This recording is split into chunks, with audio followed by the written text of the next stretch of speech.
இந்த படத்துல ஒரு சண்டை காட்சிகள் எவ்வளவு தத்ரூபம் வந்துச்சு. ஏன்னா முன்னாடி இப்ப அடிச்சா பறக்குற மாரிலாம் இருக்கும். ஆனா இங்க அடிச்சா கீழ இப்படிதான் இருக்கும். ஒரு 10 பேர் புடிச்சா இப்படிதான் இருக்கும். அப்படின்ற ஒரு மேக்கிங் எப்படி சார் பாக்குறீங்க? ஃபீனிக்ஸ் பிரபு சார் அவருடைய மேக்கிங் பார்க்கும்போது. எனக்கு அதான் சொன்னேன். இது இது அந்த எதார்த்தத்தோட சேர்ந்து அமைக்கப்பட்ட ஒரு கொரியோகிராஃபி. ஈவன் எத்தன படங்கள்ல ஒரு 10, 15 பேர் சூழ்ந்து நிக்கும்போது, ஆ ஒருத்தன் வந்து எல்லாரையும் அடிச்சு முடிச்சுட்டான் அப்படின்னு சொல்லி முடிச்சிடலாம்ல.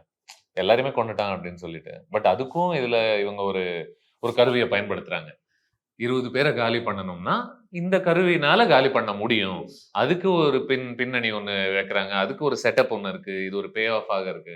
அஃப்கோர்ஸ் அதுக்கு முன்னாடி ஒரு மாஸ் காட்சிக்காக ஒரு சண்டை காட்சி ஒண்ணு அமைக்கப்படுது. அந்த மாதிரி மொமெண்ட்ஸ் எனக்கு அதான் லைக் ஐ செட் எனக்கு ஆர்கானிக்காக உட்காரலன்னு தோணுச்சு இந்த கதைக்குள்ள. ஏன்னா it did not seem like the kind of film where Kaali வரான். 15 பேர் இருக்காங்க. ஒவ்வொருத்தரா வராங்க. ஒவ்வொருத்தரா இவன் காலி பண்றான்.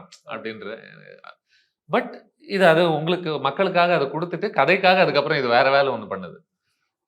அவங்களெல்லாம் காலி பண்றதுக்கு.